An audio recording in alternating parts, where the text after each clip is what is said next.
ہمارے زمانے میں نے ایک جادوگر دیکھا ہے، زندگی میں شاید کوئی ایسا جادوگر ہو۔ محمد حنیف نام تھا، پشاور کا باشندہ تھا۔ اب وہ اسکولوں میں جا کے کرتب دکھاتا تھا، تو لڑکے ایسے اسمبلی کی طرح کھڑے تھے۔ اس نے کہا کہ بھائی ایک آدمی کی شادی کرانی ہے۔ ایک لڑکا آگے بڑھا، اس پر چادر ڈالی، جب چادر ہٹائی تو وہ سجا ہوا تھا۔ کبھی دلہن بھی تو چاہیے۔ ایک لڑکا آگے بڑھا، اس پر چادر ڈالی، جب ہٹا دیا تو پیزوان، مرکیاں، تاج، ہر چیز۔ تو اس کے بعد اس نے ایسے دو چادریں باندھی، ایک ایسا لمبا اور ایک ایسا، اور لوگوں کو باتوں میں لگایا۔ پھر جب چادریں ہٹی تو 6 دیگ پکے ہوئے تھے۔ ڈھکن ہٹایا تو بریانی اور گوشت کی خوشبو آ رہی تھی۔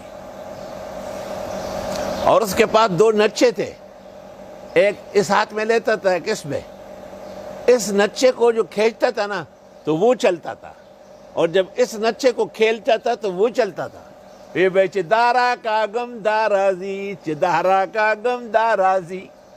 میں نے ہیڈ ماسٹر کو کہا کہ یہ الفاظ جادو کے ہیں۔ کیا مطلب ہے؟ میں نے کہا اسی سے جادو ہو رہا ہے۔ چنانچہ جب ان کو کہا گیا کہ یہ الفاظ نہ کہو تو وہ جا کے بیٹھ گیا آرام سے۔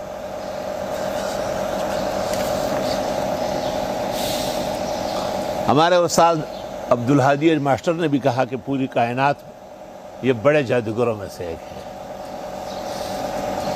تو جادو اصل میں کئی قسم کے ہیں۔ کچھ کلمات خبیثہ سے، اس کو حنابلہ اور اکثر کفر کہتے ہیں۔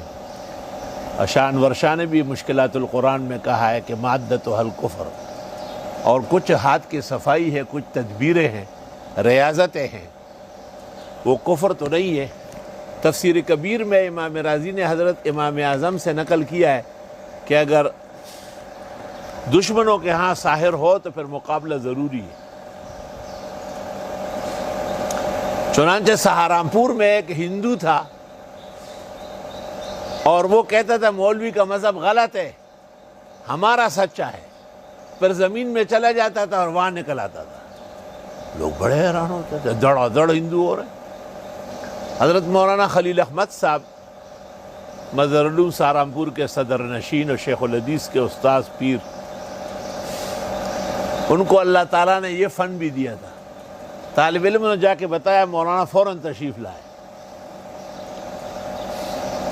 اور جس جگہ اس ہندو نے زمین میں چلا گیا، مولانا نے اپنے جوتے سے اس زمین کو ٹھوکا اور کہا آنے نہ دے، خبردار، اجازت نہیں ہے آنے دینا۔